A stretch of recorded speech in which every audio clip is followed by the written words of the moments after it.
चरण के नीचे मैं उमंग में गाऊं। झूमे जहर चरण के नीचे मैं उमंग में गाऊं। तान तान फरियाद के तुझ पर मैं बांसुरी बजाऊं। विषधारी मत डोल कि मेरा आसन बहुत कड़ा है। कृष्ण आज लभदा में भी सांपों से बहुत बड़ा है। यह ओजस्वीश्वर राष्ट्रीय चेतना के देशव्यापी ही नहीं विश्वव्यापी हमारे गौरव कवि नामधारी से इनकर की संचेतना है। यह ऐतिहासिक लंगट महाविद्यालय जहां आज इस सभा कक्ष में हम दिनकर की अनमोल अनुपम अतुलनीय अद्वितीय कृति रश्मि रथी की वीरक जयंती वर्ष के अवसर पर लंगट सिंह महाविद्यालय के विदेशी प्राध्यापिका डॉक्टर कनुप्रिया की अध्यक्षता में रश्मि रथी पर एक संवाद करने के लिए, रश्मि रथी पर विचार करने के लिए, दिनकर जी को प्रणाम करने के लिए हम आप सब एकत्र हैं। मंच पर मुख्य अतिथि के रूप में रामधारी सिंह दिनकर के पौत्र श्री अरविंद कुमार सिंह उपस्थित हैं, जिनका होना हमें उस काल की ओर वापस करता है कि जब दिनकर जी इनकी उम्र के रहे होंगे, जब दिनकर जी इसी लंगट सिंह महाविद्यालय में प्राध्यापक के रूप में कार्य करते रहे होंगे, तब अंगड़ाइयां लेती हुई उनकी कन्हैया यौवन और पुरुषार्थ शौर्य पराक्रम की बातें कर रहे। दिनकर जी का आकर्षक सम्मोहक व्यक्तित्व चित्र में हम आप सब देख रहे हैं। दिनकर जी की रचनाओं से किसी न किसी रूप में हम आप सब परिचित हैं। बहुत ज्यादा नहीं तो कम से कम मेरे नटपति मेरे विशाल तो जरूर ही किसी ने पढ़ा।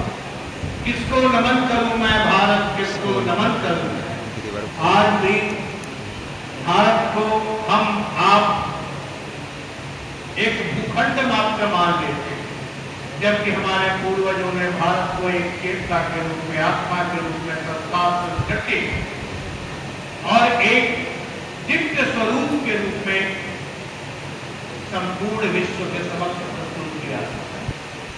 महान राष्ट्रवादी योद्धा सन्यासी स्वामी विवेकानंद ने विश्व धर्म संसद के कानून में जिस भारत की व्याख्या की थी, जिस भारत की आत्मा का दिग्दर्शन किया कराया था, उसी भारत को राष्ट्रकवि रामधारी सिंह दिनकर भारत को व्याख्यायित करते हुए लिखते हैं कि भारत नहीं स्थान का वाचक गुण विशेष नर का है। भारत नहीं स्थान का वाचक गुण विशेष नर का है। किसी एक देश का नहीं, सीन यह भूमंडल भर का है। जहां कहीं एकता अखंडित, जहां प्रेम का स्वर है, इस देश में वहां खड़ा भारत की भी महत्व है। भारत जहां कहीं भी प्रेम की हम बात करते हैं, एकत्व की बात करते हैं, सामाजिक समरसता की बात करते हैं, मानवीय मूल्यों की बात करते हैं, आदमी के भीतर छिपे हुए जीवत्व को प्रकट करने के लिए जिस संस्कार और संस्कृति की हम बात करते हैं, समझ जाइए कि संपूर्ण भारत वही है। और रामधारी सिंह दिनकर ने अपनी काव्य कृति के माध्यम से, अपनी समस्त रचनाओं के माध्यम से केवल कला के लिए नहीं, कला जीवन के लिए भी, जीवन के लिए स्वदेशपूर्ण कविताओं का जिनकी रचनाओं का सामाजिक महत्व है, मानवीय महत्व है, पारिवारिक महत्व है, पारंपरिक महत्व है, राष्ट्रीय महत्व है, वैश्विक महत्व है। विश्व में कौन नहीं शांति चाहता है, विश्व में कौन नहीं जीना चाहता है, विश्व में कौन मनुष्य एक दूसरे को अपनी तरह नहीं देखना चाहता है। इस मायने में केवल राष्ट्र कवि नहीं, समरस समाज के संकल्पक कवि नहीं, विश्व कवि के रूप में भी रामधारी सिंह दिनकर खड़े होते हैं।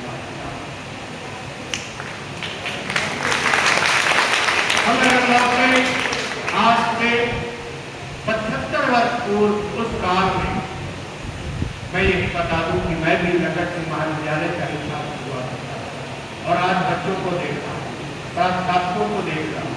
ये बच्चे कल को हमारे रूप में आ जाए। लपक के चलते थे बिल्कुल शरारे जैसे, लपक के चलते थे बिल्कुल शरारे जैसे, नए नए थे तो हम भी तुम्हारे आप हमारे जैसे हो जाएंगे और भी बढ़ेंगे। और हम अतीत की ओर लौटते हैं तो हम आपकी तरह जब दिनकर जी लिख रहे थे कि पत्थर सी हो मांसपेशियां लो ऐसा बदलन नस नस में हो लहर आग की कभी जवानी बाकी है। हम शारीरिक रूप से भी मानसिक रूप से भी मजबूत बने, हम सांस्कृतिक रूप से भी मजबूत बने, हम सामाजिक रूप से भी मजबूत बने, हम भारत के सच्चे प्रतिनिधि के रूप में केवल अपने परिवेश में ही नहीं संपूर्ण विश्व में समादृत हो, दिनकर यही चाहते। और आज कहाँ हमारा संस्कार विलुप्त होता चला जा रहा है, हमारी संस्कृति कहाँ ध्वस्त होती चली जा रही है। देश दुनिया पता सिरमौर हमें भूल गए, नजर गगन में गड़ाई की जमी संपूर्ण विश्व को भटकती हुई स्थिति में पथ प्रदर्शित करने वाला, मार्गदर्शन कराने वाला यह देश आज अपने ही नौजवानों की भटकन से, दिशाहीनता से, मैं यह नहीं कहता जिस ओर जवानी जाती है उस ओर जमाना जाता है। हम स्वामी विवेकानंद की चरणाई का स्मरण करें, दिनकर की चरणाई का स्मरण करें। जब दिनकर यही इसी लखट सिंह महाविद्यालय में प्राध्यापक थे, यही कहकर 16 फरवरी 1950 को पूरे संकल्प के साथ कर्ण को केंद्र में रखकर स्मृति का सृजन शुरू किया और 1952 में इसका प्रकाशन हुआ। यही से निकले जो राज्यसभा के सदस्य हुए, भारत सरकार की पहली हिंदी सलाहकार बने। एक बार हमारे उस समय के यशस्वी प्रधानमंत्री, देश के प्रथम प्रधानमंत्री पंडित जवाहरलाल नेहरू दिनकर जी के साथ संसद की सीढ़ियां चढ़ रहे थे। संसद की सीढ़ियां चढ़ते हुए पंडित जवाहरलाल नेहरू लड़खड़ाए। हमारे बिहार के वैभव ने, बिहार के गौरव ने दिनकर जी ने अपनी बलिष्ठ भुजाओं में गिरने से बचा लिया पंडित जवाहरलाल नेहरू को और थाम लिया अपनी मजबूत बाहों में। नेहरू जी ने कृतज्ञता ज्ञापित करते हुए मुड़कर कहा कि दिनकर आप न होते तो मैं लड़खड़ा गया था, गिर जाता। दिनकर ने छूट के ही कहा कि जब जब राजनीति लड़खड़ाती है साहित्य कल की भी राजनीति भारतीय स्वतंत्रता के बाद पुनर्जागरण का जो मामला खड़ा हुआ, भारतीय स्वतंत्रता के बाद हमें जो मान सम्मान मिलना चाहिए, हमें जो सामाजिक सम्मान मिलना चाहिए, आज भी 100 में 70% जबकि नापाक है जिन पर हाथ रख कर कहिए क्या मुल्क आजाद। आज भी वैसी कुछ न कुछ बदहाली है, आज भी समाज में विसंगतियां हैं, आज भी बहुत सारी कुरीतियां हैं। आज भी कोई प्राध्यापक के रूप में आए, प्राचार्य के रूप में आए, पदाधिकारी के रूप में आए, मंत्री के रूप में आए, सबसे पहले हम उत्सुक हो जाते हैं, बेचैन हो जाते हैं कि यह किस जाति का, यह जाति की दुर्भावना, यह जाति का विष हमारे मस्तिष्क में आखिर के संस्कार के अंतर्गत बोल दिया गया। दिनकर जी ने इस जातीय दुर्भेद को मिटाने के लिए, इस विषाक्त वातावरण को समाप्त करने के लिए कर्ण जैसे महारथी को केंद्र में रखकर उसके साथ उसके समय में अन्याय किया, उसकी जो उपेक्षा हुई, यद्यपि वह शौर्यवान था, वह आकर्षक था, सम्मोहक था, शस्त्र शास्त्र सबका ज्ञाता था, लेकिन केवल सूत पुत्र के घर में जो सूत पुत्र के रूप में जाना जाता था, वहां उसका लालन पालन हुआ। इसीलिए उस समय के प्रतापी गुरु द्रोणाचार्य अपने यशस्वी शिष्य अर्जुन के समानांतर उसे वो अधिकार नहीं दे रहे थे, जबकि वीरत्व के प्रदर्शन में अर्जुन से वह कई कदम आगे था। हमारी राजनीति और हमारे स्वतंत्र भारत में भी व्यवस्था बनी, जाति के नाम पर सम्मान दिया जा रहा था, कुल के नाम पर गौरवान्वित किया जा रहा था, वंश के नाम पर महिमा मंडल हो रहा था, जल में भी खिलते हैं, खुशबू है, तो हम उसका तिरस्कार नहीं करते, देवता भी उसे स्वीकार करते हैं। फिर यह समाज में यह गुण कहां से आ गया कि जो प्रतिभा संपन्न है, इसमें विलक्षणता है, जो किसी भी बड़े बड़े राजा महाराजा और राजपुत्रों से कहीं भी अपनी क्षमता में घट कर नहीं है, किसी भी वीर से एक कदम पीछे नहीं है, बल्कि बड़े बड़े योद्धाओं से वह कई कदम आगे है। वह स्वाभिमान के साथ है, वह कृतज्ञता के साथ है। ऐसे ही एक पात्र की जब उस समय का समय उपेक्षित कर रहा था, रामधारी सिंह दिनकर ने बहुत गंभीरता के साथ महाभारत का अध्ययन करते हुए कर्ण के चरित्र को खड़ा करके उसे केवल सामयिक समसामयिक ही नहीं बनाया, प्रासंगिक ही नहीं बनाया, बल्कि समस्या आज भी ज्यों की त्यों बनी हुई है, अब भी वैसी ही बेहाल, अब भी हर आदमी सवाल, ऐसे में कौन किसे सब क्या जवाब, अब भी वही बेहाली है, अब भी वही बदहाली है। आज भी हम सबसे पहले जानने के लिए उत्सुक हो जाते हैं कि हमारा कलेक्टर किस जाति का है, हमारा प्रधानमंत्री किस जाति का है। उसकी चमक को नहीं देखते, उसकी नीतियों को नहीं देखते, उसकी कार्य क्षमता को नहीं देखते, उसकी विद्वता को नहीं देखते, उसकी आंतरिकता को नहीं देखते। हम देखना चाहते हैं उसके कुल वंश को, उसकी जाति और बिरादरी। तो क्या जाति और बिरादरी से ही समाज का कभी कल्याण हुआ है? अगर जाति बिरादरी ही श्रेष्ठ होती तो आदि कवि के रूप में वाल्मीकि नहीं समादरित होते, समाज के एक विद्रोही मक्खर कवि के रूप में कबीर समादरित नहीं होते। और अगर जाति ही श्रेष्ठ होती तो समस्त समाज की स्थापना करने वाले स्वप्नदर्शी राम के चरित्र को घर देने वाले, उसके जैसा महानायक संपूर्ण संसार के सामने खड़ा कर देने वाले वो स्वामी तुलसीदास का अस्तित्व तो नहीं होता, क्योंकि उनका लालन पालन की जाति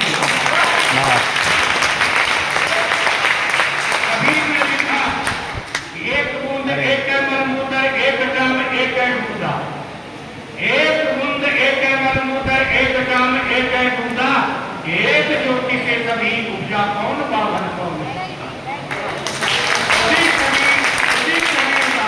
पुनर्व्याख्या करते हुए विद्वत समाज के बीच पंडित हजारी प्रसाद द्विवेदी ने मूल्यांकन करते हुए उनकी स्थापना की। कबीर को विद्वानों के बीच में भी प्रतिष्ठित कर दिया। दिनकर ने वही काम किया। दिनकर ने महाभारत के उस महानायक कर्ण को निकालकर समाज के सामने एक प्रेरक व्यक्तित्व के रूप में, एक आदर्श के रूप में, एक विराट वैभवशाली चरित्र के रूप में खड़ा कर दिया। आज कर्ण का चरित्र जो दीनावस्था में है, जिनके नाम के पहले कोई कुल गोत्र नहीं है, कोई यशस्वी उनके पिता नहीं है, लेकिन वह प्रतिभाशाली है, वह क्षमतावान है, वह विद्वान है। केवल वह क्या इसलिए हिंसा की ग्रंथि में आबद्ध हो जाए कि उसके बाप कोई बड़े होने वाले नहीं, उसके पिता कोई बड़े कुलवंश से नहीं आते हैं। छोड़िए पिता की बात, तुलसीदास के पुत्र को, तुलसीदास के दादा को कौन भला क्यों स्मरण करेगा? कबीर के आगे पीछे का स्मरण क्यों करेगा? हर समय बड़े बड़े राजा विराज भी हुए हैं, बड़े बड़े कुलवंश के गौरव भी हुए हैं, लेकिन समय उनको छान कर हटा देता है। और आज इतिहास की छाती पर भी अपने व्यक्तित्व से, अपने कृतित्व से, अपने आचरण से, अपने प्रताप से जिन लोगों को हम आदर्श मानते हैं, वैसे आदर्शों की श्रृंखला में कर्ण भी एक महानायक के रूप में आज समाज को प्रेरित करने के लिए जो अंतिम पायदान पर खड़े हैं। और जो हमें बहुत बड़ी समस्या नहीं होती, हम कहीं जाएं और वहां मान सम्मान न मिले। दिनकर ने जिस राष्ट्रीय संचेतना के साथ जिस मानवीय मूल्य की संस्थापना की है, जिस सामाजिक समरसता की बात की है, आज भी हर जगह सरकार को उनका काम है अन्य सियासत जारी अपना पैगाम मोहब्बत में दिखा सकते। एक रचनाकार बांटने का नहीं, भाइयों को बांटने का काम करता है। समाज की विसंगतियों के विरुद्ध वह एक प्रतिपक्ष के रूप में होता है।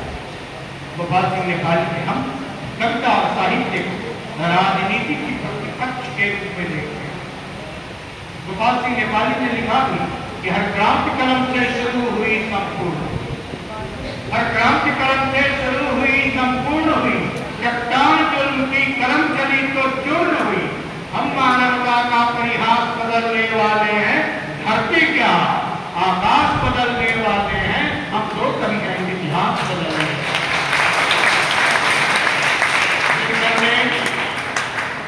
एक इतिहास का निर्माण किया। आदरणीय अजीत कुमार जी बता रहे हैं, संशय की भी कोई गुंजाइश नहीं है। यह प्रबंधात्मक कृति के अंतर्गत केवल खंड काव्य नहीं है, यह महाकाव्य है। अपने विन्यास के कारण भी और कर्ण के आद्यंत चरित्र जन्म से लेकर मृत्यु तक कर्ण का व्यक्तित्व जिस तरह से पल्लवित होता है, उसका जीवन संघर्ष है, अंत संघर्ष है, उनकी अपनी हीनता है। लेकिन उसी भरी सभा में जो राजाओं की सभा, जो कुलीनों की सभा, वहां कर्ण पहुंचता है और अर्जुन के वीरत्व के समक्ष जब अपना शौर्य प्रदर्शित करता है, उसे रोक दिया जाता है। उसे उस समय की ब्राह्मणवादी व्यवस्था, सत्य की तथाकथित राजनीतिक सत्ता उसे जिस तरह से रोकने के लिए आगे बढ़ती है, उसी महाभारत का ही पात्र के रूप में मानते आए हैं। दुर्योधन खड़ा होता है और कर्ण के सिर पर अपना प्राण रखते हुए कहता है कि आज से यह मेरा मित्र ही नहीं, अंग प्रदेश का यह शासक। अगर राजा होना ही समाज में प्रतिष्ठित होना है तो मैं इसे आज सम्मानित करता हूं और इसे राजकुल का दर्जा देता हूं। यह कौन प्रतिष्ठापित करता है? यह दिनकर प्रतिष्ठापित करते हैं। और दुर्योधन जैसे खल पात्र को उसके प्रति भी समाज की सहानुभूति लाते थे। मित्रता का निर्वाह और आंतरिक गुणों का सम्मान उस समय से दुर्योधन ने तो किया। अर्जुन चुप थे, बड़े बड़े साथी महारथी दिव्य पुरुष साथ थे, लेकिन वही दुर्योधन जो अपने भाइयों से लड़ रहा था, वही दुर्योधन आगे बढ़कर अपना ताज उसके सिर पर रखकर गौरवान्वित करता है। और उस मित्रता का मोल यह जानते हुए कि कहीं न कहीं से दुर्योधन पांडवों के संदर्भ में अन्याय कर रहा है, विधर्मी है, लेकिन फिर भी मित्रता के प्रति कृतज्ञता ज्ञापित करते हुए अपने आप को संपूर्णतः अर्पित कर देने के लिए वह दुर्योधन के हमेशा साथ रहता है। मित्रता एक अनमोल रत्न है। मित्रता का निर्वाह करना सीखे तो दुर्योधन से सीखे, वचनबद्धता सीखे तो कोई कर्ण से सीखे, दानशीलता सीखे, वीरता सीखे। वह सबका सम्मान करता है, अपने विपक्षियों का भी सम्मान करता है। समय तो बेसी नहीं लगता है। राजा जी इसीलिए खड़ी हुई क्या कर दीजिएगा। न्याय प्रियता के साथ संचरित करने वाला वह शाश्वत होता है। इसलिए जिनकर आज भी अपनी संपूर्ण चेतना के साथ, अपनी समग्रता के साथ हमारे साथ है। उसी कवि के समानांतर जिसकर लिखते हैं रस्ते रस्ते आते हैं सम्मान तपोवन से भूतल पर शूर जाति आते हैं सम्मान तपोवन से भूतल पर शूर, जाति जाति का शोर मचाते केवल कायर क्रूर।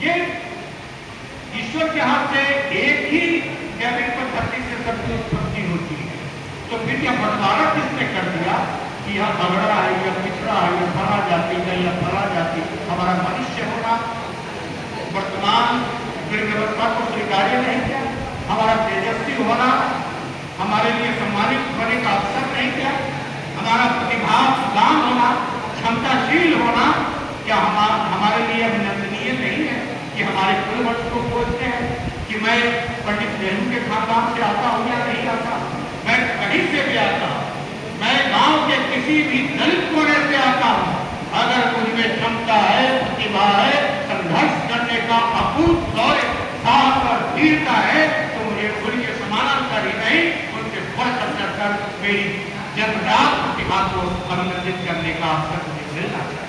समाज में भी विसंगतियां हैं, राजनीतिक का भी विरूपताएं हैं, राजनीति में भी राजनीति का सब राजनीति में भी तो यही हो रहा है। लगातार समाज को तोड़ा जाता है। वे अपनी सियासत अपनी सत्ता बचाए रखने के लिए समाज को टुकड़ों में बांट रहे हैं, लेकिन हम समाज को टुकड़ों में नहीं, हम समाज को एक रस समरसता में एक सूत्र में बांधना चाहते हैं और नीरज के स्तर में हम कहते हैं इसको भी अपनाता कर, उसको भी अपनाता कर, राही है सब एक राह के सब पर जाप होता। हम नीरज का आह्वान करते हैं। कि लोहे के पेड़ हरे होंगे तू गान प्रेम के गाता, नम होगी यह मिट्टी जरूर आंसू के कण बरसाता। का यह रस विरति जिन्हें पढ़ना चाहिए। गीता की चर्चा मुझे नहीं लगता है कि गीता आज के बच्चे पढ़ रहे होंगे, आज के प्रबुद्ध भी पढ़ रहे होंगे, क्योंकि फेसबुक के संजाल में इतना लोग फंस गया है। एक बार मध्य रात्रि में मैंने एक पोस्ट डाला, 2 बजे का समय था रात में, जो सोने का समय निश्चित रूप से होता है स्वास्थ्य के लिए भी, मानसिक विश्राम के लिए भी। 2 बजे रात में मैंने एक पोस्ट डाला, देखा कि 150 से ज्यादा उस पर टिप्पणियां आ गई।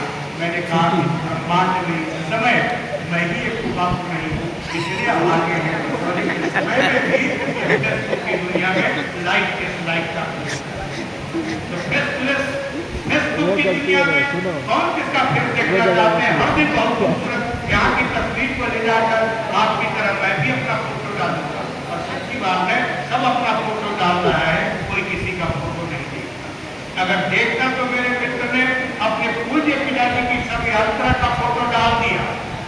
पूज्य पिताजी की शव यात्रा का फोटो है, उस पर आ रहा है बहुत बहुत बधाई शुभकामना। 100 के पार जाते ही मित्र ने कपाट खोल लिया और उस पर कहा कि मेरे मित्रों, मेरे पूज्य पिताजी का निधन हो गया है और आप मुझे शुभकामना और बधाई दे रहे हैं। इसके बाद आना कहा हाँ अश्रुपूरी श्रद्धांजलि, तब तक नमन क्या क्या आना शुरू हुआ। इसका सीधा अर्थ है कि कोई हमको नहीं देख रहा है, हमको देखेगा हमारे ज्ञान के कारण, हमारे खेल के कारण, हमारी उपलब्धियों के कारण, हमारे आंतरिक गुणों की खुशबू के कारण हमारी ओर कोई आकर्षित होगा। फेसबुक की दुनिया में कोई आकर्षित नहीं होगा। अगर होना होगा तो फेसबुक पर ऐसे नाम बढ़ाने वाले लोग हैं, ऐसे प्रकांड कवि आ रहे हैं कि मेरा भाषा की कमी है, छंद का काम है, लेकिन आ रहे हैं उन्हें क्या हम दिनकर से आगे मान ले, उन्हें बच्चन से आगे मान ले, उन्हें कवि का दादा मान ले, तुलसी के पूज्य पिताजी मान ले, यह असंभव है। हमें इतनी तो सूझबूझ और हमारे पास इतना तो विवेक है कि हम निर्णयशील विवेकी हैं। हम अच्छे को अच्छा, बुरे को बुरा कहने का साहस करके दिनकर एक साहसिक करने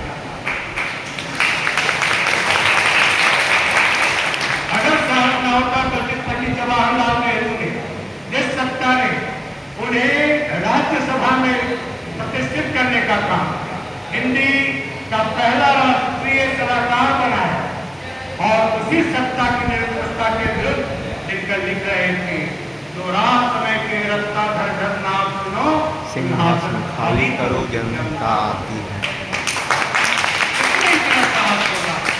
कि अपनी ही छाया में वह धूप के लिए खोज लगाते हैं।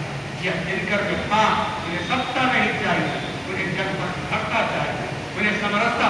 तो भाग में जब तक नरकासम होगा, नहीं किसी को ज्यादा, नहीं किसी को कम होगा। दिनकर यह चाहते, वह चाहते थे कि समाज में सबको समानता का अधिकार मिले, समाज में सबके लिए समान शिक्षा हो, समाज के में सबके लिए सम्मान का भाव हो, समाज में अमीरी गरीबी या वह इसका विवेक नहीं हो।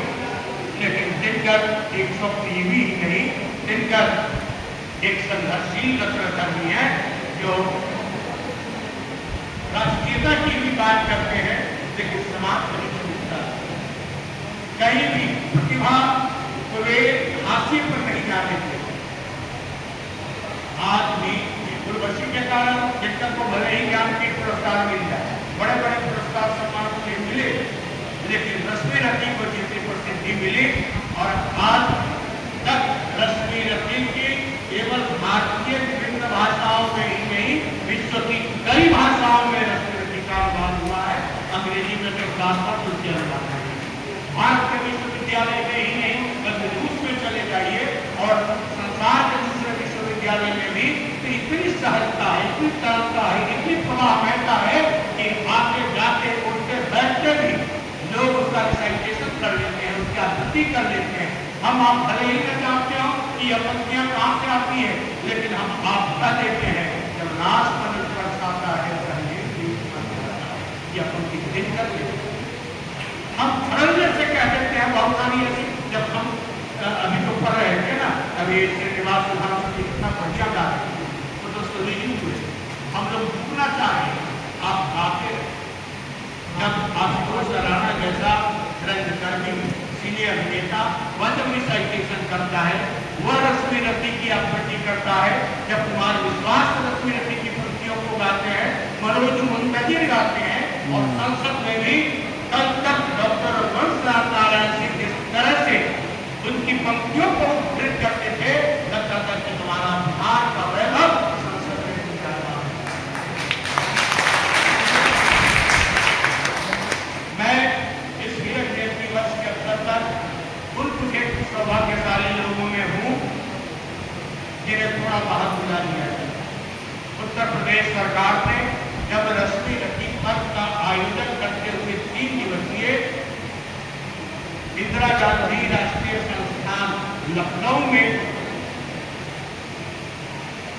काफी मुख्यमंत्री योगी जी की अध्यक्षता में रश्मि रति का मंचन हो रहा, रश्मि रति का संवाद हो रहा और पूरा का पूरा मंत्रिमंडल था। और शहर में आप इधर भी निकल जाते केवल करता हुआ जिसकी चित्र और रश्मि रति की ही मूर्ति, बड़े बड़े होर्डिंग्स लगे हुए थे, बड़े बैनर और पोस्टर लगे हुए थे। यद्यपि वहाँ के एक वरिष्ठ मंत्री ने कहा कि दिनकर जी बिहार के, लेकिन कोई कभी केवल किसी क्षेत्र का नहीं होता, किसी प्रांत का नहीं होता, किसी भाषा का नहीं होता, तो वह राष्ट्र की और विश्व की संपत्ति होता है, धरोहर होता है। दिनकर जी जितना बिहार के हैं उतना ही उत्तर प्रदेश के हैं, उतना ही संपूर्ण संसार के हैं, और सामाजिक समरसता के पक्ष में खड़े होने वाले तमाम लोगों की विचारधारा में दिनकर संपूर्णता के साथ है। तो दिनकर की हीरक दिनकर की अनमोल कृति रश्मि रति की हीरक जयंती के आयोजन का श्रेय उत्तर प्रदेश को मिला है। उत्तर प्रदेश गौरवान्वित है और योगी जी बोल रहे थे कई पक्षों को उल्लेख करते हुए कितने लगते हैं संवाद करने में, का उदाहरण दिया। उनके बाएं बाएं उनके लोग के मंत्री थे, संपूर्ण मंत्रिमंडल था, और 3 दिनों तक पूरा दिनकर में पूरा रश्मि रति में लखनऊ था, शिमला में था। तो वहाँ की सरकार, वहाँ के राज्यपाल लगातार बैठे रहे और रश्मि रति का मंचन थे। रश्मि रति को देखते हुए केवल शुरू में ही दिनकर के चित्र पर पुष्पांजलि उन्होंने नहीं रखी, देखने के बाद फिर मैंने देखा कि राज्यपाल भी दिनकर के चित्र यह है दिनकर का काम। तो दिनकर भी केवल इसलिए भी समाप्त होने के अधिकारी है कि वे बिहार को वे बेगूसराय से आते, इसलिए नहीं। दिनकर इसलिए समाप्त होने के संपूर्ण संसार में और पीढ़ियों में अधिकारी है जो उन्होंने सामाजिक संस्कार की बात की है, सामाजिक समरसता की बात की है। उनके आंतरिक गुण है कि वे आदि कवि वाल्मीकि के समानांतर खड़ा होकर उपेक्षित महाभारत के पात्र कर्ण को एक प्रतिष्ठित नायक के रूप में, आदर्श के रूप में रश्मि रति में प्रतिष्ठा इसलिए वे केवल इतना ही नहीं ललकारते हैं, अनेक संदर्भ और जिस दिनकर को किसी कारण से हो, लेकिन बीच का एक संक्रमण का दौर आया था कि दिनकर को भी मूल्यांकन करना छोड़ दिए थे कि दिनकर की जाति क्या था, उनके व्यक्तित्व को देखिएगा तो फिर गढ़ के न्याय आपके प्रति हमारे प्रति कब न्याय करेगा समाज, कब हमारा सम्मान होगा। दिनकर जी ने जिस विद्रोह की बात की, स्वर्ग लूटने हम आए हैं, दूध दो दूध दो दूध हमारा, दूध में हम आए हैं। माँ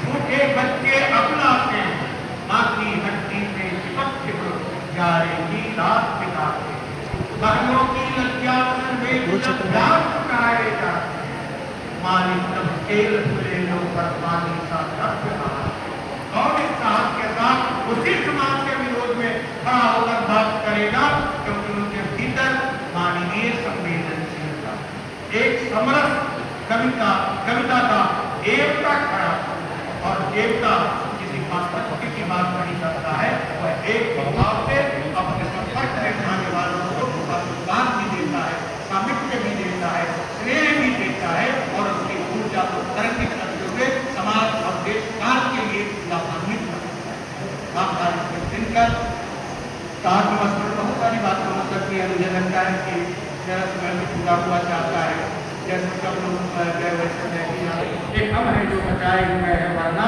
कलीगे के बुजुर्गों के निशान रखा हुआ